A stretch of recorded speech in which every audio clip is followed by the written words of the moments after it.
Course number 4.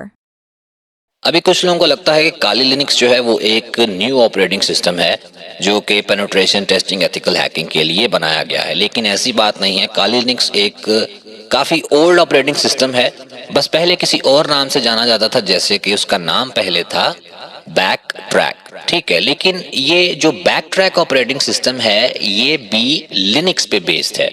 ठीक है, ये लिनक्स पे बेस्ड है, जैसे कि काली जो है वो भी लिनक्स पे बेस्ड है। उसके बाद उबंटू जो है वो भी लिनक्स पे बेस्ड है। जैसे कि आपने जब ऑपरेटिंग सिस्टम इंस्टॉल किया था काली, तो आपने सिलेक्ट किया था लिनक्स और आगे डेबियन 64 बिट आपने सिलेक्ट किया था। तो लिनक्स जो है वो बैक एंड पे लिनक्स काम करता है। उसके बाद आती है डिस्ट्रीब्यूशन जो कि जानी जाती है डेबियन के नाम से, जो कि काली पे है। ठीक है, काली जिस पे बेस्ड है, बाकी और भी डिस्ट्रीब्यूशंस हैं। मैं आपको एग्जांपल देता हूं, जैसे कि आपके पास किसी के पास होता है ओप्पो का फोन, किसी के पास होता है वीवो का फोन, किसी के पास होता है सैमसंग का फोन। ठीक है, लेकिन अगर आप ओप्पो को देखेंगे तो इसमें डिफरेंट चीजें इंस्टॉल होती हैं, इसका ऑपरेटिंग सिस्टम भी डिफरेंट तरह डिजाइन किया गया होता है। वीवो का डिफरेंट होता है, उसकी सेटिंग भी डिफरेंट होती हैं। ठीक है, इसमें प्राइवेसी इंक्रिप्शन होती है, इसमें ऐप वॉल्ट वगैरह होता है, सब डिफरेंट होते हैं। लेकिन at the end of the day ये तीनों के तीनों जो बेस्ड हैं वो एंड्रॉयड पे बेस्ड हैं। ठीक है, इनके बैक एंड पे जो चल रहा होता है वो एंड्रॉयड चल रहा होता है।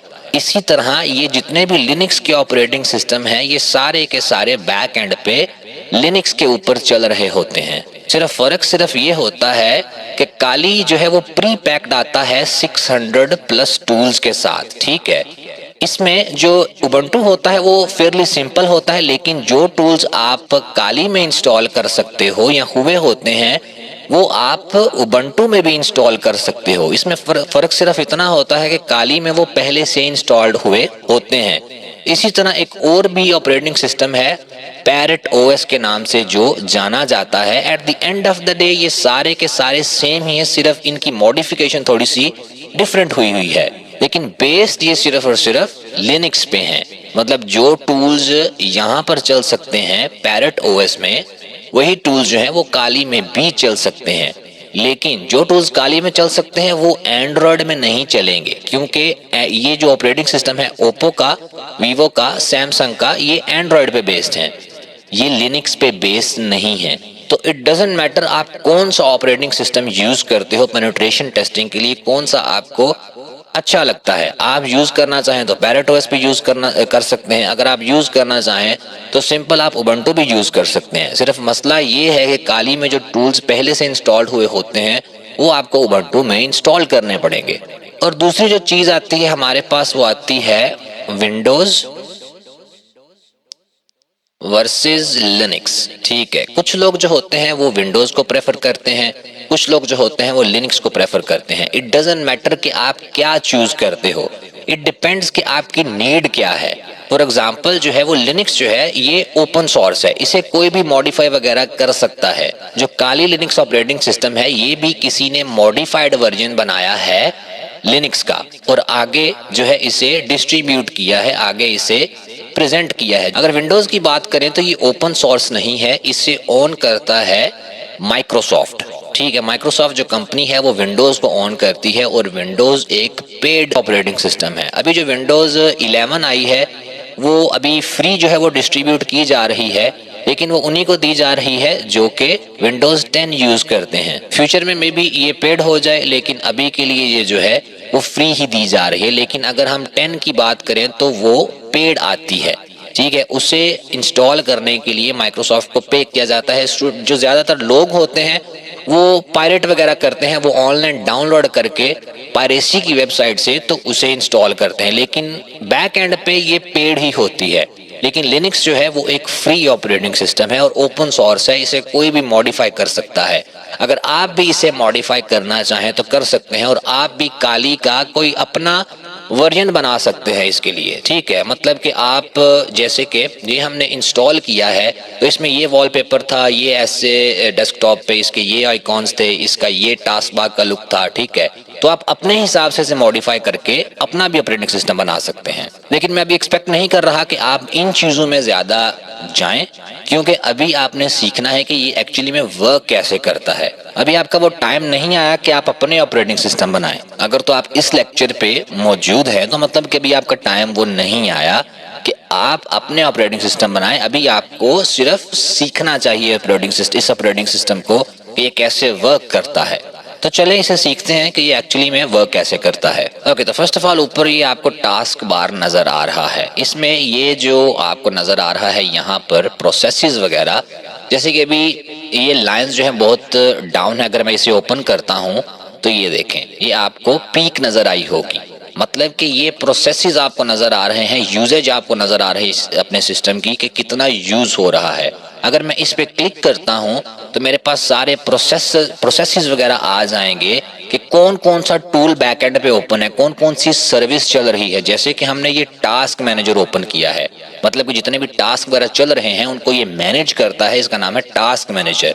तो यहाँ पर ये भी चल रहा है, आपको नजर आ रहा होगा कितनी रैम ले रहा है, इसकी आईडी क्या है, कितना सीपीयू यूज कर रहा है, सारी डिटेल्स आपको यहाँ पर इसकी मिल जाएंगी। अगर मैं इस पर राइट क्लिक करूंगा और इसे मैं किल कर दूंगा, यस करूंगा, तो ये एंड हो जाएगा, मतलब कि ये क्लोज हो जाएगा। इसी तरह अगर आपने और भी कोई सर्विस वगैरह है, टास्क वगैरह है, उसे एंड करना है, किल करना है, तो राइट क्लिक करके आप उसे यहाँ स्टॉप कर सकते हैं या किल कर सकते हैं। अभी मैं इसे स्टॉप नहीं करूंगा क्योंकि अगर मैं स्टॉप करूंगा तो ये रिस्पॉन्ड करना बंद कर देगा, तो इसे मैं यहाँ से किल कर सकता हूँ। उसके बाद आपको यहाँ पर साथ में ही एक आइकॉन नजर आ रहा होगा, ये ईथरनेट नेटवर्क को मैनेज करने के लिए होता है। यहाँ पर जैसे कि मैं कनेक्टेड हूँ, यहाँ पे मैं अगर इसे डिस्कनेक्ट करूंगा तो मेरा जो इंटरनेट होगा वो वर्क करना बंद कर देगा। अगर मैं दोबारा इस पे क्लिक करूंगा और जो कनेक्शन मेरे पास अवेलेबल होगा उस पे क्लिक करूंगा तो दोबारा जो इंटरनेट मेरा होगा वो कनेक्ट हो जाएगा। इसमें ये होता है कि अगर आपका इंटरनेट कभी वर्क ना कर रहा हो, कनेक्टिविटी आपकी लूज हो, तो आप सिंपली इसे यहाँ से डिस्कनेक्ट करें और यहाँ पे अगेन इसे कनेक्ट कर दें। मोस्ट ऑफ द केसेस में ये सॉल्व कर देता है। उसके बाद यहाँ पर वॉल्यूम का है, यहाँ से आप वॉल्यूम वगैरह मैनेज कर सकते हैं और माइक्रोफोन को आप अनचेक रखें ताकि आपका माइक्रोफोन जो हो वो एक्सेस उसकी इसके पास ना हो। करना चाहते हैं कर लें, नहीं करना चाहते ना करें, वो आपकी अपनी मर्जी है। लेकिन ये जो टॉगल होता है ये ऑन और ऑफ का होता है। यहाँ पर नेक्स्ट जो इसके बाद आता है वो आता है नोटिफिकेशंस का। जैसे कि विंडोज में आपको नोटिफिकेशंस नजर आती हैं, कोई भी न्यू आपका मेल आता है या कुछ भी और चीजें होती हैं तो आपको नोटिफिकेशन एक दी जाती है, ठीक है। यहाँ पर वो आपको नोटिफिकेशंस वगैरह आएंगे। अगर आप डू नॉट डिस्टर्ब पे कर देंगे तो आपको कोई भी नोटिफिकेशन वगैरह नहीं मिलेगी। उसके बाद टाइम वगैरह आप अपना सेट करना चाहें तो कर सकते हैं। वो कैसे करना है, यहाँ पर टाइम पे जाना है प्रॉपर्टीज में, यहाँ पर टाइम जोन अपना सिलेक्ट करें। फॉर एग्जांपल आपका होगा कराची, एशिया कराची आप करेंगे तो आपका अपने आप जो टाइम होगा। उसके बाद इसे कर देते हैं हम क्लोज। उसके बाद यहाँ पर जो आपको ऑप्शन नजर आ रहा है लॉक स्क्रीन का, अगर इसे मैं क्लिक करूंगा तो सिस्टम जो होगा वो लॉक हो जाएगा, ठीक है। जैसे कि आपका लॉग इन स्क्रीन पे आ जाएगा। यहाँ पर आपको पासवर्ड दोबारा देना पड़ेगा और लॉग इन कर लें यहाँ से। उसके बाद साथ में ही आपके पास ऑप्शंस हैं लॉग आउट करने के, शट डाउन करने के, रीस्टार्ट वगैरह करने के। यहाँ से अगर आप करेंगे तो आपका जो सिस्टम होगा वो लॉग आउट हो जाएगा, जो भी आपकी चीजें रन वगैरह कर रही होंगी वो स्टॉप हो जाएंगी, ठीक है। लॉग आउट और लॉक में फर्क है, ठीक है। जैसे कि अभी मैं यहाँ पर पासवर्ड और यूजर नेम टाइप करता हूँ और यहाँ पे जो लॉक था ये डिफरेंट है लॉग आउट से। लॉक से सिर्फ वो लॉग इन स्क्रीन पे जाता था, जो भी चीजें आपकी रन हो रही होती थी वो वैसी की वैसी रहती थी। लेकिन लॉग आउट से सारे के सारे जो प्रोसेसेस वगैरह आपके रन हो रहे हैं, जो भी आप काम कर रहे हैं वो सब एंड हो जाएगा, ठीक है, और आपका सिस्टम जो है वो लॉग आउट हो जाएगा। उसके बाद रीस्टार्ट पे आप क्लिक करेंगे तो आपका सिस्टम एक दफा बंद होके ऑन हो जाएगा, रीस्टार्ट हो जाएगा। शट डाउन पे आपकी मशीन ऑफ हो जाएगी और सस्पेंड पे आपकी मशीन जो है वो एक किस्म की बंद हो जाएगी लेकिन ऑन भी रहेगी। अगर आप कुछ भी प्रेस वगैरह करेंगे तो ये जो मशीन आपकी होगी ऑन नहीं होगी। इसके लिए आपको वर्चुअल बॉक्स में जो है इसे सिग्नल देना पड़ेगा पावर का, ठीक है। जैसे कि आपकी मशीन जो है वो जब सस्पेंड हो जाती है तो जब आप पावर बटन प्रेस करते हैं अपने लैपटॉप का, सिस्टम का, तो मशीन दोबारा ऑन होती है।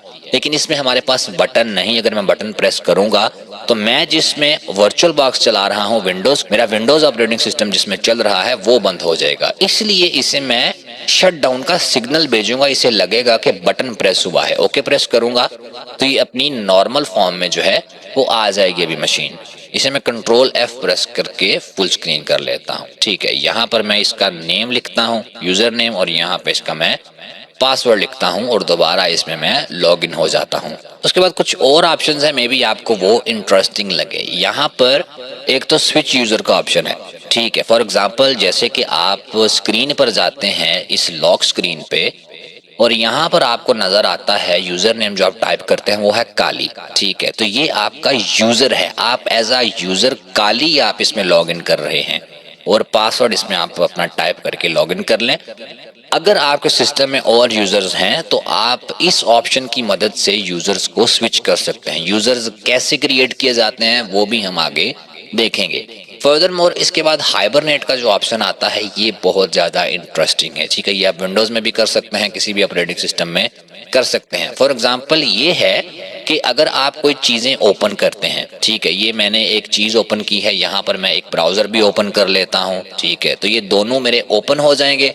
इसमें मैं फॉर एग्जांपल कोई काम कर रहा हूँ, लेकिन मैं अगर मशीन बंद करूंगा तो ये प्रोसेसेस वगैरह जो होंगे वो बंद हो जाएंगे, ये दोनों चीज़ें बंद हो जाएंगी। लेकिन हाइबरनेट में ये होता है कि आप इनको ओपन करके अपने काम को वहां पर ही पॉज करके हाइबरनेट कर सकते हैं और अपनी जो पावर है उसे भी ऑफ कर सकते हैं। अभी तो जो लैपटॉप्स में सिस्टम आया हुआ है उसमें आप जो है इस लैपटॉप को बंद वगैरह कर देते हैं, उसे स्लीप मोड में जाने देते हैं, या आपकी बैटरी बिल्कुल डेड हो जाती है। तो फिर भी जब आप लैपटॉप ऑन करते हैं तो वहीं पर आपका सारा डेटा होता है। लेकिन अगर आप किसी पीसी पर हैं, अगर आप किसी पर्सनल कंप्यूटर पर हैं, तो तब अगर आप हाइबरनेट करेंगे, उन चीजों को ओपन करेंगे और आप अपनी पावर जो आपकी पावर सप्लाई है उसे भी अनप्लग कर देंगे, मतलब टोटली पावर ऑफ कर देंगे, और जब ऑन करेंगे तो तभी से तो वहीं से सब कुछ शुरू होगा जहां पर आपने उसे रोका था। तो ये था हाइबरनेट का ऑप्शन। अभी उसके बाद हम डिस्कस करते हैं हार्ड लेफ्ट साइड पे क्या चीज मौजूद है। यहाँ पर एप्लीकेशन मेन्यू है, यहाँ पर आपको सारी एप्लीकेशंस मिल जाएंगी जिन पे आप काली में वर्क कर सकते हैं। ये सारी की सारी एप्लीकेशंस यहाँ पर नहीं होंगी, यहाँ पर सिर्फ मेन एप्लीकेशंस होंगी डिपेंडिंग ऑन कि आप क्या करना चाहते हो। फॉर एग्जांपल अगर आप इंफॉर्मेशन गैदर करना चाहते हो टारगेट के बारे में, तो आप इंफॉर्मेशन गैदरिंग के टैब से आगे आप यहाँ से टूल्स वगैरह कोई भी पिक कर सकते हो अगर आप उस टूल के बारे में जानते हो। उसके बाद वल्नरेबिलिटी एनालिसिस में विक्टिम की जो इन्फॉर्मेशन गैदर हुई होती है, डिपेंडिंग ऑन दैट उसके डिवाइस वगैरह में वल्नरेबिलिटी फाइंड वगैरह करना जो है वो आप इस टैब से कर सकते हो। उसके बाद वेब एप्लीकेशन एनालिसिस में जो वेबसाइट्स होती हैं उसमें जो वल्नरेबिलिटीज होती हैं उसे आप इनकी मदद से एनालाइज वगैरह कर सकते हो। डाटाबेस की अगर बात करें तो डाटाबेस की टूल्स ये होंगी। मैं अभी एक्सपेक्ट नहीं कर रहा कि आपको ये भी पता है कि ये चीजें क्या हैं, सिर्फ आपको जैसे फॉर एग्जांपल यहाँ पे वायरलेस अटैक्स है तो यहाँ पर वाईफाई हैकिंग के जो भी टूल्स होंगे वो इस मेन्यू में होंगे, पासवर्ड अटैक्स के इस मेन्यू में होंगे। तो डिपेंडिंग ऑन आप क्या करना चाहते हो यहाँ पर एप्लीकेशन मेन्यू में आपको वो चीज मिल जाएगी। और ये अगेन मैं बता दूं ये सारे के सारे टूल्स यहाँ पर मौजूद नहीं है, कुछ टूल्स जो हैं वो आप मैन्युअली जाके उन्हें ओपन वगैरह करते हो, यूज वगैरह करते हो, ठीक है। उसके बाद इसके साथ जो चीजें हैं वो भी मैं आपको बता देता हूँ। यहाँ पर ये जो चीज है आपको फोल्डर का ऑप्शन नजर आ रहा है, अगर आप इस पे करेंगे और ओपन फोल्डर करेंगे काली का फोल्डर ओपन हो जाएगा, ठीक है। लेकिन अगर आप विंडोज में जाते हो तो यहाँ पर विंडोज में भी आपको सिमिलर चीज ही मिलती है, जैसे कि ये डाउनलोड्स और डॉक्यूमेंट्स वगैरह, ठीक है। वो जो फोल्डर था ना वो बेसिकली ये वाला फोल्डर था, ठीक है, जो आपका यूजर नेम होता है।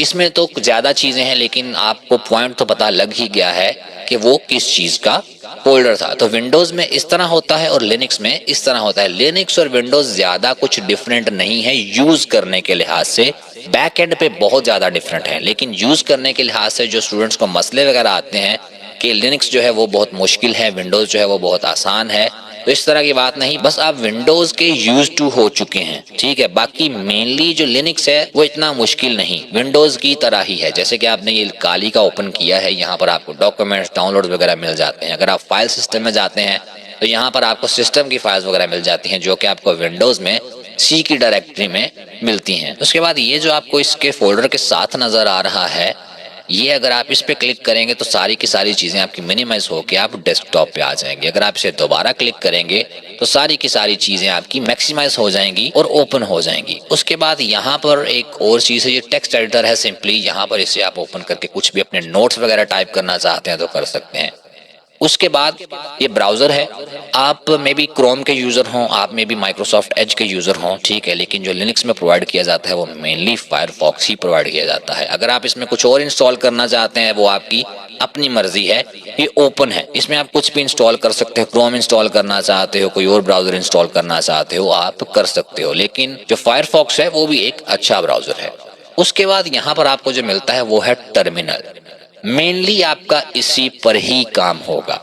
जैसे कि विंडोज में ज्यादातर जो GUI होता है आप उस पे काम करते हो। जैसे अभी मैं माउस को यहाँ पर करके इसको ओपन कर सकता हूँ, मैं यहाँ पर बैक जा सकता हूँ, तो ये होता है GUI, ग्राफिकल यूजर इंटरफेस। लेकिन लिनक्स में आप ज्यादातर टर्मिनल पे काम करते हो, लेकिन वो भी डिपेंड करता है कि आप करना क्या चाहते हो। अगर आपने लिनक्स वैसे ही सिंपली इंस्टॉल किया है मूवीज देखने के लिए, अपना काम करने के लिए, तो GUI में भी आप आसानी से इसमें काम कर सकते हो। लेकिन अगर आपने हाई एंड टूल्स चलाने हैं, पेनिट्रेशन टेस्टिंग करनी है, तो इसलिए जो है वो टर्मिनल यूज होता है इसमें। और ग्राफिकल यूजर इंटरफेस आने से पहले जो कंप्यूटर्स वर्क करते थे वो टर्मिनल पर ही करते थे।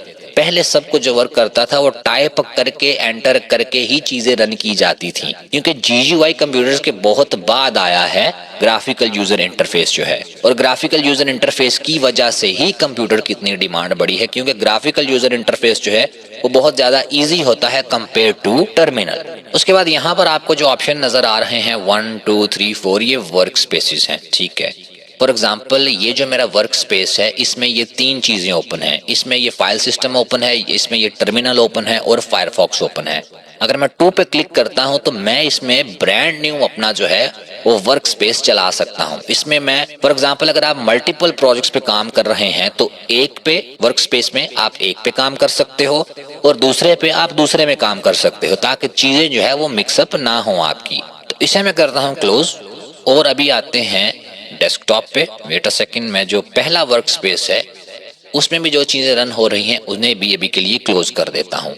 तो यहाँ पर जो आपको आइकॉन्स नजर आ रहे हैं ये भी विंडोज की तरह है। फॉर एग्जांपल ये जो ट्रैश है, अगर आप विंडोज में जाएंगे तो सिंपली ये रिसाइकल बिन जो है वहां पर ट्रैश बन गया है, ठीक है। जो फाइल सिस्टम है यहाँ पर वो विंडोज ऑपरेटिंग सिस्टम में आपका दिस PC बन गया है।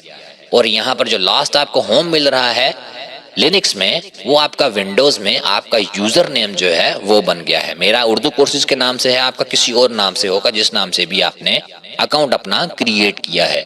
तो इतना डिफरेंट नहीं है। यहाँ पर आप क्लिक करके जा सकते हैं फाइल सिस्टम में। अगेन आप यहाँ पर ट्रैश पे डबल क्लिक करके जा सकते हैं ट्रैश बिन में। अगर आप कोई न्यू फोल्डर यहाँ पर क्रिएट करना चाहते हैं तो सिंपली राइट क्लिक करके क्रिएट फोल्डर करें और फोल्डर को नाम दें और आपका जो फोल्डर होगा वो क्रिएट हो जाएगा। अगर आप इसे डिलीट करना चाहते हैं राइट क्लिक करके मूव टू ट्रैश करें और ये ट्रैश बिन में चला जाएगा। और विंडोज की तरह ही आप इसे राइट क्लिक करके एम्प्टी ट्रैश करेंगे और ट्रैश बिन आपका एम्प्टी हो जाएगा और फाइल आपकी परमानेंटली डिलीट हो जाएगी। अभी जैसे कि टास्क बार के बारे में मैंने आपको बताया है, तो अगर आप इसमें कोई न्यू चीज ऐड करना चाहते हैं, कोई टूल ऐड करना चाहते हैं, तो वो भी आप इसमें कर सकते हैं। फॉर एग्जांपल यहाँ पर मैं करूंगा पैनल में और ऐड न्यू आइटम में करूंगा, ठीक है। यहाँ पर मैं एक लॉन्चर जो है वो करता हूँ क्रिएट, ठीक है, और इसे मैं कर देता हूँ क्लोज। अभी लॉन्चर जो है ये भी एक किस्म के लॉन्चर्स ही हैं, ठीक है। ये जो लॉन्चर क्रिएट किया गया है ये फायरफॉक्स को ओपन करेगा। यहाँ पर जो लॉन्चर क्रिएट किया गया है वो टर्मिनल को ओपन करेगा और यहाँ पर जो क्रिएट किया गया है वो टेक्स्ट एडिटर को ओपन करेगा। तो इस पे अगर मैं क्लिक करता हूँ तो कुछ भी नहीं होगा, क्योंकि मैंने इसे बताया ही नहीं कि ये लॉन्चर किस लिए यूज होगा, कौन सा टूल या कौन सा सॉफ्टवेयर वगैरह जो है इससे क्लिक करने पे ओपन होगा। इसमें मैं राइट क्लिक करता हूँ, प्रॉपर्टीज में जाता हूँ इसकी, और यहाँ पर मेरे पास ऑप्शन होगा, इससे मैं प्लस वाला जो ऑप्शन है इस पे क्लिक करूंगा और यहाँ पर मैं कुछ भी जो है वो सिलेक्ट कर सकता हूँ, ठीक है। फॉर एग्जाम्पल जो है मैं यहाँ पर सर्च करता हूँ सेटिंग्स मैनेजर, ठीक है। सेटिंग मैनेजर पे क्लिक करके मैं ऐड कर देता हूं और इसे क्लोज कर देता हूं और इसे भी क्लोज कर देता हूं। लेकिन मैं इसे यहाँ पर लाना चाहता हूँ, तो इसके लिए मैं यहाँ पर राइट क्लिक करूंगा, इसे मूव करूंगा और इसे मैं कहीं पर भी मूव कर सकता हूँ। इसे मैं यहाँ पर मूव कर लूंगा। अगर अब मैं इस पे क्लिक करूंगा तो मैं जो है वो लिनक्स की काली लिनक्स की सेटिंग्स मैनेजर में चला जाऊंगा। मैं इसमें जा सकता हूं किसी और तरीके से भी, राइट क्लिक करके एप्लीकेशंस में जाके आगे सेटिंग्स में जाके सेटिंग मैनेजर में, लेकिन ये लंबा चौड़ा प्रोसेस हो जाएगा। लॉन्चर की मदद से सिंपली मैं इसे ओपन कर सकता हूं विद वन क्लिक। और आप इसमें कोई भी टूल चला सकते हैं, कोई भी आपने सॉफ्टवेयर वगैरह ओपन करना है, डायरेक्टरी ओपन करनी है, तो आप लॉन्चर की मदद से यहाँ पर शॉर्टकट क्रिएट कर सकते हैं अपने फेवरेट्स पे। ये फेवरेट्स का बार कहलाता है। अभी सेटिंग्स मैनेजर में देखते हैं कि आप इसकी सेटिंग वगैरह को कैसे चेंज कर सकते हैं। तो ये अपीयरेंस जो है इसमें आप ये दिखता कैसे है उसको जो है वो मॉडिफाई वगैरह कर सकते हैं। ये बैक एंड पे कुछ भी चेंज नहीं करेगा, सिर्फ अपीयरेंस चेंज करेगा। जैसे कि फॉर एग्जांपल यहाँ पर मैं अपीयरेंस में स्टाइल इसका कर देता हूँ विंडोज 10 का। इस तरह जो विंडोज वगैरह इसकी होंगी इनका स्टाइल हो जाएगा विंडोज 10 का। आइकॉन्स में अगर मैं जाता हूँ तो आइकॉन्स में भी यहाँ पर ऑप्शन है विंडोज 10 का, ठीक है। तो यहाँ पर तो अभी ये जो इसका फाइल सिस्टम होगा ये एक किस्म का विंडोज की तरह लगेगा। इस बंदे को लिनक्स का इतना नहीं पता, उसे यही लगेगा ये विंडोज का ऑपरेटिंग सिस्टम है। आप दोबारा जाना चाहते हैं उसी लुक पे जो पहले थी, तो आप जो पहले लुक थी वो वाले ऑप्शन सिलेक्ट कर दें काली डाक, और ये पुराने ऑप्शंस हो जाएंगे। इसका एक और तरीका है, यहाँ पर अगर आप एप्लीकेशन मेन्यू में जाते हैं और यहाँ पर सर्च करते हैं अंडर कवर, ठीक है, तो काली अंडर कवर जो मोड होगा अगर आप उस पर क्लिक करते हैं तो ये आपका काली जो होगा वो एक तरह विंडोज का ऑपरेटिंग सिस्टम बन जाएगा, जिसे विंडोज का भी अच्छी तरह पता है, लिनक्स का भी अच्छी तरह पता है। पहली लुक से उसे भी नहीं पता लगेगा कि ये जो है एक लिनक्स ऑपरेटिंग सिस्टम चल रहा है, क्योंकि सारी चीजें जो होंगी वो एक किस्म की विंडोज की तरह बन जाएंगी। जैसे कि आप स्टार्ट पे क्लिक करेंगे तो स्टार्ट भी इसका जो है तकरीबन विंडोज की तरह ही होगा। अगर मैं यहाँ पर अभी करता हूँ अंडर कवर, ठीक है, अगर इसमें मैं दोबारा क्लिक करता हूँ तो ये दोबारा अपने नॉर्मल मोड में चला जाएगा जैसे ये पहले था। उसके बाद दोबारा सेटिंग्स मैनेजर में चलते हैं, क्योंकि अभी मैंने सब कुछ यहाँ पर कवर नहीं किया। मेन जो चीजें हैं उन्हें ही कवर करेंगे, सब कुछ जो है वो कवर नहीं करेंगे। माउस एंड टच पैड में मैं जाता हूँ, क्योंकि मैंने इसका जो कर्सर साइज है वो बड़ा करना है ताकि आपको इसका कर्सर जो है वो नजर आए अच्छे से। और 52 पे इसे मैं कर देता हूँ। ये क्वाइट बिग है, लेकिन अगेन वेट अ सेकंड, इसे थोड़ा और बड़ा कर देते हैं ताकि आपको आसानी हो देखने में। इसे मैं 70 पे कर देता हूँ, ठीक है। उसके बाद आप यहाँ से माउस वगैरह की सेटिंग्स जो हैं इसमें जो ऑप्शंस हैं आप चेंज वगैरह करके, जो भी फॉर एग्जांपल ये नेटवर्क की कॉन्फ़िगरेशन है, अगर आपको नेटवर्क में मसला आ रहा है तो यहाँ से आपको नेटवर्क के ऑप्शंस मिल जाएंगे। ये डिस्प्ले है, अगर आपका डिस्प्ले फॉर एग्जाम्पल ये मैंने इसका रेजोल्यूशन सेट किया है 1920 बाय 1080p, ठीक है, मतलब कि मेरा जो काली है वो पूरी की पूरी स्क्रीन में आया हुआ है। आपको पूरी की पूरी स्क्रीन जो है इसकी वो भरी हुई नजर आ रही है। अगर आपकी आधी स्क्रीन काली है, आधी स्क्रीन आपकी भरी हुई है, तो मतलब आपके रेजोल्यूशन में मसला है। तो उसके लिए आप रेजोल्यूशन जो है वो यहाँ से चूज कर सकते हो जो भी आपकी स्क्रीन का रेजोल्यूशन है, लेकिन वो आपके लैपटॉप की या आपके पीसी के मॉनिटर की स्क्रीन पर डिपेंड करेगा कि वो कितना रेजोल्यूशन सपोर्ट करता है। मेरे जो लैपटॉप की स्क्रीन है वो 1920 बाय 1080p सपोर्ट करता है। आपका में भी जो लैपटॉप या मॉनिटर हो वो ये 1360x768 सपोर्ट करे, या फिर वो 1280 बाय 720 सपोर्ट करे। जो भी सपोर्ट करेगा आप उसे सिलेक्ट करके यहाँ पे सिंपली अप्लाई करते हैं। अगर आपकी स्क्रीन बिल्कुल ब्लैक हो गई है, मतलब कि वो आपका जो सिस्टम है, आपके सिस्टम की जो स्क्रीन है वो सपोर्ट नहीं करती उस रेजोल्यूशन को, उसके केस में आपने एस्केप की प्रेस करनी है, ठीक है। जो अपर लेफ्ट साइड पे, हार्ड अपर लेफ्ट साइड पे कीबोर्ड पे होती है, एस्केप की जो की होती है वो आपने प्रेस करनी है और आपको दोबारा जो है वो रिवर्ट बैक हो जाएगा। फिर जो भी सपोर्ट करेगा उसे करके अप्लाई कर दें, ठीक है। उसके बाद एक और ऑप्शन को मैं डिस्कस करना चाहूंगा, पावर मैनेजर को, ठीक है। इसमें फॉर एग्जांपल आपका बटन प्रेस करने से, पावर बटन प्रेस करने से क्या होगा, यहाँ पे सिलेक्ट है कि पूछेगा कि आप शटडाउन करना चाहते हैं, हाइबरनेट करना चाहते हैं, क्या करना चाहते हैं। अगर आप इसे शटडाउन पे करेंगे और अप्लाई कर देंगे तो मतलब कि जब भी आप पावर का बटन प्रेस करेंगे या शटडाउन का सिग्नल भेजेंगे तो वो डायरेक्टली शटडाउन हो जाएगा, आस्क नहीं करेगा, ठीक है। उसके बाद स्लीप वगैरह ये कुछ भी मतलब करने से आपका क्या होगा, यहाँ पर डू नथिंग है और इसे डू नथिंग पर ही रहने दें। उसके बाद डिस्प्ले में चलते हैं और ये बताएगा कि अगर आपका ऑन बैटरी है या प्लग्ड इन है तो ब्लैंक आफ्टर, मतलब कि अगर आप कुछ भी नहीं करते, अपना माउस वगैरह नहीं हिलाते, तो 10 मिनट के बाद स्क्रीन ब्लैक हो जाएगी। ठीक है, 15 मिनट के बाद जो है वो स्विच ऑफ हो जाएगा। तो इसे मैं 0 पे कर देता हूँ सबको। ठीक है, मतलब कि नेवर पे कर देता हूँ। कुछ भी अगर मैं इसे घंटे तक भी माउस को नहीं हिलाता तो मेरा ऑपरेटिंग सिस्टम जो है ऐसे का ऐसा ही रहेगा। फर्दरमोर आप सेटिंग्स को एक्सप्लोर कर सकते हो, लेकिन अभी आपको सेटिंग्स को एक्सप्लोर करने की जरूरत खास इतनी नहीं है और अभी के लिए इसे मैं क्लोज कर देता हूँ। अभी यहाँ पर चलते हैं टर्मिनल में। ठीक है, टर्मिनल को कमांड लाइन इंटरफेस भी बोला जाता है, CLIP बोला जाता है। ठीक है, अगर आपने विंडोज में देखा हो, फॉर एग्जांपल मैं आपको दिखाता हूँ। विंडोज में अगर आप जाते हैं स्टार्ट में और यहाँ पर अगर आप टाइप करते हैं CMD, तो जो विंडोज का कमांड प्रॉम्प्ट होता है उसी तरह टर्मिनल होता है, लेकिन इन दोनों की कमांड्स जो होती हैं वो डिफरेंट होती हैं। अभी मैं यहाँ पर फॉर एग्जांपल एक कमांड टाइप करता हूँ ifconfig की, तो मुझे विंडोज का जो कमांड प्रॉम्प्ट है वो बता रहा है कि ifconfig जो है वो रिकॉग्नाइज ही नहीं मैं करता, मुझे कोई ऐसी कमांड दो जो कि मैं रिकॉग्नाइज करता हूँ। लेकिन अगर मैं टर्मिनल पे जाऊंगा और यहाँ पे इसे मैं थोड़ा जूम इन कर लेता हूँ। ठीक है, जूम इन में से थोड़ा कर लेता हूँ ताकि आपको भी अच्छे से नजर आए। और यहाँ पे अगर मैं सेम कमांड टाइप करता हूँ ifconfig की, एंटर करता हूँ, तो यहाँ पे मेरे पास इसकी कमांड जो है वर्क कर रही है और चल रही है। ये कमांड क्या है, क्या करती है, अभी इस पे ज्यादा आप जोर ना दें, मैं सिर्फ एग्जांपल आपको दे रहा हूँ। और अगर मैं यहाँ पे फॉर एग्जांपल क्लियर की एक और कमांड है जो सब कुछ क्लियर हो जाता है, तो दोबारा वही कमांड देता हूँ ifconfig, तो ये वर्क नहीं करेगा। क्यों वर्क नहीं करेगा? कमांड तो मैंने सेम दी है।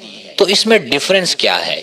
सिंपल सा इसमें डिफरेंस ये है कि ये जो मैंने F टाइप किया है ये मैंने कैपिटल लेटर में टाइप किया है, और कैपिटल लेटर में टाइप करने से ये कमांड वर्क नहीं की। मतलब इसका ये है कि ये जो टर्मिनल है ये केस सेंसिटिव है, इसमें अगर आपका केस भी बड़ा या छोटा होगा तो कमांड वर्क नहीं करेगी। अक्सर स्टूडेंट्स मुझे बोलते हैं कि ये हमारी कमांड हमने सेम टाइप की है, आपने भी यही टाइप की है, हमें एरर आया है। वजह सिर्फ यही होती है कि आपका कोई ना कोई लेटर उसमें कैपिटल होता है, और अगर कैपिटल होना हो तो स्मॉल होता है, इसलिए एरर आता है। तो ये जो टर्मिनल होगा ये केस सेंसिटिव है, इसमें आप जो भी कमांड वगैरह टाइप करेंगे वो ध्यान से आपको करनी पड़ेगी। जिस केस में होगी कमांड उसी केस में आपको कमांड जो है वो देनी पड़ेगी। ठीक है, इसे मैं करता हूँ क्लियर। ठीक है, तो कमांड इसमें ऐसे वर्क करती हैं, जो भी कमांड आप लगाना चाहते हैं, जो भी आप वर्क करना चाहते हैं, उसके हिसाब से यहाँ पर आप कमांड टाइप कर सकते हैं। तो जैसे कि मैं अभी होम की डायरेक्टरी ओपन करता हूँ, मतलब कि अभी मैं GUI की मदद से होम की डायरेक्टरी में मौजूद हूँ। इसी तरह टर्मिनल में भी आप किसी न किसी डायरेक्टरी में मौजूद होते हैं जहां भी आप काम कर रहे हों। तो उसके लिए मैं फॉर एग्जांपल एक कमांड देता हूं PWD, इसमें मुझे बताता है कि मैं अभी कहां पर हूं। तो जैसे कि मैं GUI में अभी काली के अंदर मौजूद हूं और टर्मिनल के अंदर भी मैं काली के अंदर मौजूद हूं। जैसे कि ये काली जो आपका GUI में नजर आ रहा है, इसमें ये सारी की सारी चीजें मौजूद है मेरे पास। लेकिन यहाँ पर मुझे कैसे पता लगेगा कि ये मेरे पास जो डायरेक्टरी ओपन है इसमें क्या क्या चीजें मौजूद हैं? तो उसके लिए जो कमांड होगी वो सिंपली होगी LS की। अगर LS में टाइप करके एंटर करूंगा तो मेरे पास इस डायरेक्टरी में जो भी आगे फर्दर डायरेक्टरीज वगैरह फाइल्स वगैरह मौजूद होंगी वो मेरे पास यहाँ पर आ जाएंगी। और वन मोर थिंग, आपको कमांड्स याद करने की जरूरत नहीं है। कुछ स्टूडेंट्स होते हैं वो बहुत ज्यादा जहन जो है वो लगा देते हैं कि मैंने एक एक कमांड जो है वो याद करनी है, ऐसे वर्क नहीं करता। मुझे भी सारी कमांड्स नहीं आती, जिसने लिनक्स बनाया है उसे भी सारी कमांड्स नहीं आती। ठीक है, किसी को भी सारी कमांड्स नहीं आती। आप सिंपली कोई भी आपको काम आता है, आप देखें उसकी कमांड कौन सी है, आहिस्ता आहिस्ता आपको पता लग जाएगा और वो कमांड आपको याद हो जाएगी। ठीक है, अभी फॉर एग्जांपल यहाँ पर आपके पास जो LS टाइप करने से ये सारी की सारी डायरेक्टरीज आ गई हैं। अगर इसमें मैं राइट क्लिक करता हूँ और क्रिएट डॉक्यूमेंट पे जाके एक एम्प्टी फाइल में इसमें क्रिएट कर देता हूँ और दोबारा मैं टर्मिनल में आता हूँ और LS टाइप करके एंटर करता हूँ, तो ये देखें ये मेरे पास जो फाइल्स होंगी वो व्हाइट में शो होंगी और जो डायरेक्टरीज होंगी, फोल्डर्स होंगे, वो आपके ब्लू में शो होंगे। और यहाँ पर जो हमने फाइल क्रिएट की है वो यहाँ पर हमें कमांड लाइन में शो हो गई है। इस फाइल को मैं कर देता हूँ डिलीट। और अभी मैं काली की डायरेक्टरी में मौजूद हूँ, लेकिन अगर मैंने डेस्कटॉप पे जाना है तो वो मैं कैसे जाऊंगा? इसे अभी के लिए मैं करता हूँ क्लियर। और डेस्कटॉप में जाने के लिए सिंपल कमांड है, वो है cd। ठीक है, मतलब कि चेंज डायरेक्टरी। जरूरी नहीं है कि जो कमांड हो वो एक्चुअली में वही वर्ड हो, मतलब चेंज डायरेक्टरी करने के लिए cd ही होगा। कुछ कमांड्स होंगी जो बिल्कुल ही अनरिलेटेड होंगी उस टास्क से, उनका मतलब वर्ड जो होगा वो अनरिलेटेड होगा जो आप कर रहे हैं। ठीक है, तो लेकिन इसका है cd चेंज डायरेक्टरी। और यहाँ पे अभी मैंने करना क्या है, चेंज डायरेक्टरी करनी है डेस्कटॉप पे, डेस्कटॉप और एंटर। ठीक है, अभी मैं जो है वो डेस्कटॉप में चला गया हूं। अगर मैं PWD प्रेस करके एंटर करके एंटर करूंगा तो ये मुझे बता देगा कि अभी मैं डेस्कटॉप में मौजूद हूं। ठीक है, अगर मैं CD करके डॉट डॉट एंटर करूंगा तो मेरा एक डायरेक्टरी पीछे चला जाएगा। ठीक है, फॉर एग्जाम्पल ये मेरी डेस्कटॉप की जो डायरेक्टरी है वो काली के अंदर मौजूद है। तो मैं अगर CD डॉट डॉट करूंगा तो दोबारा वो कहाँ चला जाएगा, वो काली में दोबारा चला जाएगा मेरा टर्मिनल। और अभी मैं टर्मिनल में काली वाली डायरेक्टरी के अंदर जो है वो वर्क कर रहा हूं। अगर मैं दोबारा करता हूं CD, आगे लिखता हूं डेस्कटॉप, एंटर करता हूं तो ये मेरा अभी डेस्कटॉप में नहीं जा रहा। उसकी क्या वजह है आप बताएं मुझे। उसकी वजह यह है कि मैंने ये जो डेस्कटॉप का D है वो यहाँ पर स्मॉल में लिखा है, सिंपल एज दैट। ठीक है, अभी मैं इसे क्लियर करता हूँ और मैं जाता हूँ चेंज डायरेक्टरी करके डेस्कटॉप में। अभी मुझे डेस्कटॉप में मैं सिंपली चला गया हूँ CD डेस्कटॉप एंटर करके, वो इस वजह से कि मैं जिस डायरेक्टरी में मौजूद था डेस्कटॉप उसी में मौजूद था। फॉर एग्जाम्पल वापस चलते हैं और यहाँ पर लिखते हैं LS, तो इसमें डाउनलोड्स की भी डायरेक्टरी है। ठीक है, और अभी मैं जाता हूँ किस डायरेक्टरी में, डेस्कटॉप की। अगर आपने पहले वो कमांड यूज की है और आधी लिखते हैं आप, तो आप टैब की प्रेस करेंगे तो डायरेक्टली वो जो है वो कमांड आपकी खुद टाइप कर देगा और एंटर करें। अभी मैं डेस्कटॉप की डायरेक्टरी में जब मौजूद हूँ, अगर मैं CD यहाँ पर लिखूंगा डाउनलोड्स, एंटर करूंगा तो इससे डेस्कटॉप में कोई डाउनलोड्स वाली डायरेक्टरी मिली ही नहीं, इसलिए डाउनलोड्स में नहीं जा सका। उसके लिए अभी मैं करता हूं क्लियर स्क्रीन और PWD जो कमांड आपको बताई है मैंने, जिससे डायरेक्टरी शो होती है कि आप किस डायरेक्टरी में है, एंटर करता हूं तो मुझे बता रहा है कि ये अभी डेस्कटॉप में है। तो हमने जाना है डाउनलोड्स की डायरेक्टरी में। ठीक है, डाउनलोड्स के फोल्डर में वो किस में मौजूद है, वो काली में मौजूद है। इसलिए हमें करना पड़ेगा, हम करते हैं CD। यहाँ पर मैं अगर फुल डायरेक्टरी का नेम दूंगा तो मुझे कहीं पर भी जाने की जरूरत नहीं पड़ेगी, डायरेक्टली मैं उस डायरेक्टरी में चला जाऊंगा। ठीक है, यहाँ पर मैं टाइप करता हूँ डाउनलोड्स और एंटर कर देता हूँ। अभी मैं डाउनलोड्स में चला गया हूँ। टर्मिनल में अगर आप फुल डायरेक्टरी का पाथ देते हैं तो आप कहीं पर भी किसी भी डायरेक्टरी में जा सकते हैं, बगैर इस नीड के कि आपको उस डायरेक्टरी में मौजूद होने की जरूरत हो जिसमें वो जगह मौजूद हो जिसमें आपने जाना है। I hope you get the point. तो अभी मैं CD डॉट डॉट करके वापस आता हूँ और CD डेस्कटॉप करके मैं डेस्कटॉप पे चला जाता हूँ और हम अभी डेस्कटॉप पे काम करते हैं। आपको बताता हूँ मैं फाइल्स वगैरह कैसे क्रिएट होती हैं, रिमूव कैसे होती हैं वगैरह वगैरह। तो जैसे कि अभी हम डेस्कटॉप पे मौजूद हैं। ठीक है, यहाँ पर सिर्फ यही 3 चीजें मौजूद हैं। यहाँ पर अगर मैंने कोई फाइल क्रिएट करनी है तो वो मैं कैसे करूंगा। फाइल क्रिएट करने के लिए जो कमांड है वो है सॉरी मेरा कैप्स लॉक ऑन है। अच्छा, ऑफ करके मैं करता हूँ कमांड टाइप करता हूँ टच। उसकी जो कमांड है टच है। अगर तो कमांड आपकी रिकग्नाइज्ड है, टर्मिनल उसे रिकग्नाइज कर रहा है, तो इसका कलर अपने आप जो है वो चेंज हो जाएगा। फॉर एग्जाम्पल अगर मैं बैक करता हूँ तो ये TOCUC वाली कमांड उसे नहीं पता कि कौन सी है, टर्मिनल उसे रिकॉग्नाइज नहीं करता। लेकिन अगर मैं H टाइप करता हूँ वो कलर भी चेंज कर देगा और उसे पता भी लग जाएगा कि कौन सी ये कमांड है। टच में एंटर करके अभी मैं फाइल लिखूंगा, यहाँ पर एंटर करूंगा तो ये न्यू फाइल जो एक होगी वो क्रिएट हो जाएगी। इस तरह आप फाइल्स क्रिएट कर सकते हो टर्मिनल में। और भी बहुत तरीके हैं लेकिन अभी हम इसे ही कवर कर रहे हैं। तो टच की मदद से आप फाइल क्रिएट कर सकते हो। अभी उस फाइल में है क्या वो देखने के लिए टर्मिनल से कमांड है कैट। ठीक है, कैट फाइल और एंटर। अभी इसने कुछ भी मुझे प्रोवाइड नहीं किया, ठीक है, मुझे वापस नहीं दिया क्योंकि ये फाइल बिल्कुल एम्प्टी है, इसमें कुछ दिखाने के लिए मौजूद ही नहीं है। तो जो कैट वाली कमांड है वो दिखाएगी क्या। तो इसमें कुछ एंटर करने के लिए फाइल में, ठीक है, कुछ इंफॉर्मेशन देने के लिए कमांड जो यूज करेंगे वो होगी एको। एको कमांड हम यूज करके इसमें डाटा जो है वो इनपुट कर सकते हैं। दिस इज अ सीक्रेट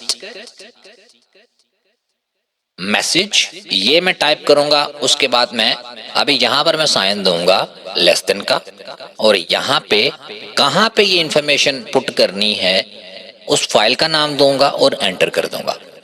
अभी जो इंफॉर्मेशन होगी वो उस फाइल में चली गई है, ठीक है। और यहाँ पे अगर मैं सेम कमांड दूंगा, कैट की फाइल की कमांड दूंगा, तो ये मेरे पास इस दफा जो है वो मैसेज आ जाएगा जो मैंने इसके अंदर पुट किया था। लेकिन ये थोड़ा लंबा चौड़ा प्रोसेस है। फॉर एग्जांपल पहले आप फाइल क्रिएट करें, उसके बाद फाइल में मैसेज पुट करें। इसका एक और भी मेथड है जिसकी मदद से आप जो है वो फाइल क्रिएट करने के फौरन बाद ही उसमें जो भी आपने पुट करना है आप कर सकते हैं। उसके लिए जो यूज होता है वो है कमांड नैनो की, नैनो फाइल 1, ठीक है। अभी मैंने 1 इसके साथ इसलिए लगाया है क्योंकि पहले ही फाइल के नाम से एक फाइल मौजूद है, तो अभी कोई न्यू नाम देना पड़ेगा। तो अभी मैंने फाइल 1 करके एंटर किया है, तो ये जो है इसकी विंडो ओपन हो गई है कि यहाँ पर आप इसमें जो भी आपने इंफॉर्मेशन पुट करनी है वो आप कर सकते हो। This is a message that I put in this file using nano, ठीक है। अभी मैंने इसके अंदर जो है वो जो भी अपना टेक्स्ट डालना था वो डाल दी है, जो भी इंफॉर्मेशन डालनी थी डाल दी है। अभी इसे मैं सिंपली एग्जिट कर सकता हूँ। यहाँ पर ये हमारे पास ऑप्शन मौजूद है कि आप क्या क्या जो है किस किस की से आप क्या कर सकते हो, ठीक है। कंट्रोल एक्स अगर आप प्रेस करेंगे तो आपका एग्जिट हो जाएगा, ठीक है। कंट्रोल एक्स में इसका प्रेस करता हूँ, वो प्रेस करने के बाद मेरे पास ऑप्शन आया है कि आप इसे सेव करना चाहते हैं जो भी आपने पुट किया है इसमें या नहीं, ठीक है। मैं वाई प्रेस करूंगा सिंपली, और फाइल का नाम पूछ रहा है, एंटर करूंगा और ये मेरे पास फाइल क्रिएट हो गई है टेक्स्ट के साथ। अभी अगर मैं कैट फाइल 1 करके एंटर करता हूं तो ये इसका जो कंटेंट होगा वो मेरे सामने यहाँ पर आ जाएगा। नैनो में एक और चीज मैं आपको बताना चाहता हूँ, इससे मैं अभी के लिए करता हूँ क्लियर। और नैनो में एक और फाइल क्रिएट करते हैं, ठीक है, फाइल 3 के नाम से, 2 के नाम से, और यहाँ पे मैं एंटर करता हूँ। अभी मैं इसमें एक ना पाइथन का सिंटेक्स टाइप करता हूँ, ठीक है। पाइथन में जो प्रोग्राम राइट किया जाता है वो टाइप करता हूँ। आपको अगर पाइथन नहीं आती डोंट वरी, इसके अंदर डीप डाउन जाने की जरूरत नहीं है, बस मैं आपको जो एग्जांपल दे रहा हूँ आप वो देखें, ठीक है। फॉर एग्जांपल अगर मैं यहाँ पर लिखता हूँ प्रिंट, आगे पाइथन का मैं देता हूँ यहाँ पर हेलो वर्ल्ड, और इसे मैं कंट्रोल एक्स प्रेस करके वाई प्रेस करता हूँ। यहाँ पर पूछ रहा है मुझे कि आप किस नाम से उससे सेव करना चाहते हो, ठीक है। इसे मैं फाइल 2 के आगे .py लिख देता हूँ, ये पाइथन की एक्सटेंशन है, और एंटर प्रेस करता हूँ। और अभी हमें बोल रहा है कि ये डिफरेंट नेम है जो आपने स्टार्टिंग में हमें बताया था, जो उससे डिफरेंट नेम है, क्या आप सेव करना चाहते हैं। मैं प्रेस करूंगा वाई, और ये हमारे पास फाइल जो है वो .py की क्रिएट हो जाएगी। हर एक फाइल की अपनी अपनी एक्सटेंशन होती है। .mp4 वाली फाइल जो होती है वो एक वीडियो की फाइल होती है। .png .jpeg की जो फाइल होती है वो एक इमेज की फाइल होती है। इसी तरह .py की जो फाइल होती है वो पाइथन की होती है, इसमें पाइथन का कोड होता है। अभी अगर मैं यहाँ पर कैट फाइल 2.py लिखता हूं तो ये मेरे पास उसने बता दिया है कि इसमें क्या मौजूद है। लेकिन ये जो कोड है पाइथन में, ये हमें सिर्फ और सिर्फ ये हेलो वर्ल्ड दिखाता है।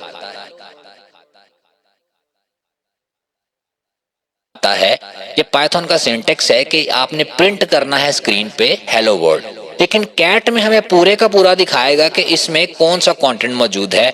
उसे नहीं पता कि ये एक कोड है, उसे नहीं पता कि सिर्फ इसका जो प्रिंट है, इसका जो आउटपुट है वो हेलो वर्ल्ड है। तो इसलिए कैट जो भी दिखाएगा वो पूरे का पूरा कंटेंट दिखाएगा। अगर मैं इसी कमांड को यहाँ पर फॉर एग्जांपल इसी फाइल को पाइथन 3 लिख के उसके अंदर रन करता हूं फाइल 2.py एंटर, तो यहाँ पे हमें सिर्फ और सिर्फ वो हेलो वर्ल्ड दिखा रहा है, सिर्फ और सिर्फ वो आउटपुट दिखा रहा है। तो ये डिफरेंस है कैट में और दूसरी कमांड में। और ये इसलिए दिखा रहा है कि ये जो पाइथन 3 है इसे पता है कि पाइथन का कोड किस तरह वर्क करता है, लेकिन कैट को नहीं पता। कैट सिर्फ और सिर्फ आपको सारे का सारा दिखाएगी कंटेंट जो भी उस फाइल में मौजूद होगा। तो ये तो था कि कैसे आपने फाइल्स क्रिएट करनी है। अभी आपने डायरेक्टरी कैसे क्रिएट करनी है, उसके लिए जो यूज होती है टूल कमांड यूज होती है mkdir, मेक डायरेक्टरी। यहाँ पर मैं फोल्डर लिखूंगा और एंटर करूंगा तो ये फोल्डर के नाम से मेरी जो डायरेक्टरी होगी वो डेस्कटॉप के अंदर क्रिएट हो जाएगी, क्योंकि अभी हम डेस्कटॉप के अंदर मौजूद हैं। तो फाइल कैसे क्रिएट करनी है वो आपने मल्टीपल तरीके देखे, फोल्डर कैसे क्रिएट करना है उसका ये तरीका है। अभी फाइल को कॉपी कैसे करना है एक जगह से दूसरी जगह पर, उसके लिए भी मैं आपको बता देता हूं। उसके लिए जो कमांड यूज होती है सिंपली होती है cp की। cp अगर हम करेंगे फाइल, एक दफा मैं आपको फोल्डर ओपन करके दिखा देता हूं। ये फोल्डर बिल्कुल एम्प्टी है, इसमें कुछ भी नहीं है। लेकिन अगर मैं cp फाइल करूंगा जो कि यहाँ पर मौजूद है और उसके सामने उसके आगे मैं नाम लिखूंगा उस जगह का जहां पे मैं कॉपी करना चाहता हूं, तो वो जो फाइल होगी वो यहाँ पर कॉपी हो जाएगी। लेकिन आपने देखा होगा कि वो फाइल यहाँ पर भी मौजूद है और उस फोल्डर के अंदर भी मौजूद है, क्योंकि हमने उसे कॉपी किया है, मूव नहीं किया। तो मूव करने के लिए क्या आपने कमांड यूज करनी है, वो सिंपल है mv की कमांड। mv यहाँ पर मैं फाइल का नाम लिखता हूँ file1 और यहाँ पे जगह लिखता हूँ जहां मैंने कॉपी उसे मूव करना है, उसका फोल्डर का नाम लिख के एंटर में करता हूं तो जो फाइल यहां से होगी file1 के नाम से, वो फोल्डर के अंदर हमारी फाइल मूव हो जाएगी। और इसे अभी मैं क्लोज कर देता हूं। अभी इसमें एक और भी कमांड है डॉट डॉट को जो यूज करके हम कर सकते हैं, वो है फॉर एग्जांपल मैं mv करता हूं, मूव करता हूं, जो हमारे पास ये फाइल है इसे कहां पर मैंने मूव करना है। अगर मैं डॉट डॉट करता हूं तो डेस्कटॉप की जो पहले वाली डायरेक्टरी होगी उसमें वो मूव हो जाएगी। तो डेस्कटॉप के पहले वाली डायरेक्टरी कौन सी है, cd डॉट डॉट करेंगे और यहाँ पर ls करेंगे तो ये यहाँ पर काली के अंदर मौजूद है, क्योंकि डेस्कटॉप के पहले वाली जो डायरेक्टरी है वो काली की है और ये फाइल वहां पर मूव हो गई है। अभी मैं दोबारा जो है वो डेस्कटॉप पे चला जाता हूं और स्क्रीन को मैं कर देता हूं क्लियर। अभी आपने देख लिया फाइल को क्रिएट कैसे करना है, कॉपी कैसे करना है, मूव कैसे करना है। अभी इसे डिलीट कैसे करना है वो देखते हैं। तो अभी जैसे कि हमारे पास डेस्कटॉप पे जो फाइल मौजूद है वो है file2.py के नाम से। अगर मैं इसे रिमूव करना चाहता हूं तो मैं सिंपल कमांड दूंगा rm आगे फाइल का नेम file2.py एंटर और ये फाइल हमारी रिमूव हो जाएगी। अगर मैं rm फोल्डर का नाम दूंगा फोल्डर एंटर, तो ये फोल्डर इससे रिमूव नहीं होगा, क्योंकि rm की जो कमांड है अगर सिंपली यूज की जाए तो वो फोल्डर रिमूव नहीं कर सकती, जबकि उसके साथ कोई चीज लगाई ना जाए। लेकिन इसके लिए और भी एक कमांड है rmdir के नाम से फोल्डर, rmdir लिख के मैं फोल्डर का नाम दे दूंगा और एंटर करूंगा तो ये हमारा फोल्डर अभी रिमूव नहीं हुआ। वो किस लिए नहीं हुआ, क्योंकि डायरेक्टरी जो है वो अभी एम्प्टी नहीं है, डायरेक्टरी के अंदर फाइल्स मौजूद है। तो उसके लिए मैं कमांड दे सकता हूं rm फोल्डर आगे -r एंटर, तो ये हमारा जो फोल्डर होगा वो रिमूव हो जाएगा इस स्विच की मदद से। आप कमांड्स के साथ जो है वो स्विच भी दे सकते हो और ये -r जो है ये एक स्विच है, ये कमांड को बताता है कि करना क्या है। नॉर्मली आप कमांड को एज इट इज भी यूज कर सकते हो, लेकिन उससे अगर आपने ज्यादा फंक्शनैलिटी लेनी है तो आप उसके साथ स्विचेस को भी यूज कर सकते हो। अभी मैं इसे करता हूं क्लियर। अभी हमने ये जो भी वर्किंग की है ये हमने डायरेक्टरीज के अंदर रह के की है। फॉर एग्जाम्पल आप डेस्कटॉप पे थे तो उसी पे आप फाइल्स वगैरह क्रिएट कर रहे थे, रिमूव कर रहे थे। अगेन जैसे कि मैंने आपको पहले बताया है कि अगर किसी और डायरेक्टरी में करना हो और जिस डायरेक्टरी में आप मौजूद हों, जैसे कि अभी आप डेस्कटॉप में मौजूद हैं, तो आपको फुल पाथ देना पड़ेगा। फॉर एग्जाम्पल अगर हम काली में चलते हैं तो ये हमने फाइल वहां पर क्रिएट की थी, मतलब कॉपी की थी डॉट डॉट की मदद से, और डेस्कटॉप से जो फाइल थी वो इस डायरेक्टरी में आ गई थी। अगर हमने इसे डिलीट करना है, इसे रिमूव करना है, तो वो किस तरह करेंगे, सिंपली आपने पाथ देना है कंप्लीट rm आगे मैं इसके अभी लिखूंगा पाथ /home /काली आगे /फाइल का नेम और एंटर। अभी अगर मैं जाता हूं होम डायरेक्टरी में तो ये फाइल जो होगी हमारे पास यहाँ से रिमूव हो जाएगी, परमानेंटली डिलीट हो जाएगी। और इससे इस मेथड से रिमूव करने से अगर आप ट्रैश बिन ओपन करते हैं तो आपको ये नज़र नहीं आएंगे, क्योंकि टर्मिनल में जो भी फाइल्स आपकी रिमूव होंगी वो पूरे के पूरी डिलीट हो जाएंगी, परमानेंटली डिलीट हो जाएंगी, आपकी रिसाइकल बिन में वो नहीं जाएंगी। ठीक है, अभी अगर मैं cd डॉट डॉट करता हूँ, cd डॉट डॉट अगेन करता हूँ, ls करता हूँ, काली में मौजूद है। अगर अगेन मैं cd डॉट डॉट करता हूँ और यहाँ पर ls करता हूँ तो ये देखें, ये हमारे पास काली के जो है वो बाहर चला गया। ठीक है, अगर मैं यहाँ पर क्लियर करता हूँ इसे और cd रूट करता हूँ तो यहाँ पर देखें हमारे पास एरर क्या आया है। हमारे पास एरर आया है कि परमिशन डिनाइड। और ये परमिशन डिनाइड क्यों हुई है? क्योंकि हमारे पास, वेट अ सेकंड, मैं अभी होम में जाता हूँ, यहाँ पर फाइल सिस्टम में जाता हूँ और हम इस डायरेक्टरी में जाने की कोशिश कर रहे थे। इसके साथ अगर आप देखेंगे तो आपको क्रॉस का निशान नजर आएगा। वो इसलिए कि इसमें जाने के लिए हमारे पास रूट की प्रिविलेजेस होनी चाहिए। अभी हम normal user, as a normal user इसमें मौजूद हैं। अगर इसे मैं यहाँ पर लॉग फॉर एग्जांपल करता हूँ और ये हम इधर देखते हैं तो ये हमारे पास इसका जो यूजर नेम है वो यहाँ पर काली मौजूद है। मतलब कि अगर हम इसमें लॉगिन करेंगे तो हम काली के यूजर में लॉगिन कर रहे हैं। ठीक है, लॉगिन करता हूं तो ये हम काली के यूजर में लॉगिन कर रहे हैं, लेकिन इसमें जाने के लिए हमारे पास रूट प्रिविलेजेस होनी चाहिए, रूट की परमिशन होनी चाहिए। प्रिविलेज का मतलब ये है कि हर यूजर के पास सर्टेन जो है वो एक अथॉरिटी होती है। फॉर एग्जाम्पल रूट के पास सारी की सारी अथॉरिटी होती है, वो कुछ भी कर सकता है। जो नॉर्मल यूजर होता है, जैसे कि काली वाला जो यूजर है, वो ज्यादातर टास्क जो है वो कर सकता है, लेकिन कुछ ऐसे टास्क हैं वो नहीं कर सकता जो कि बहुत ज्यादा क्रिटिकल हैं, सिस्टम रिलेटेड है। और इस रूट वाली जो डायरेक्टरी है इसके अंदर सिस्टम की फाइल्स होती हैं, काफी इंपॉर्टेंट फाइल्स होती हैं। इसलिए इसके अंदर जाने के लिए आपको रूट की जो प्रिविलेज है वो रिक्वायर्ड होगी। अभी रूट में आपने कैसे जाना है, रूट को कैसे यूज करना है, कैसे आपने यूजर को चेंज करना है, ये सारी की सारी जो भी चीजें हैं हम देखेंगे नेक्स्ट क्लास में। Thanks for watching. Like and subscribe.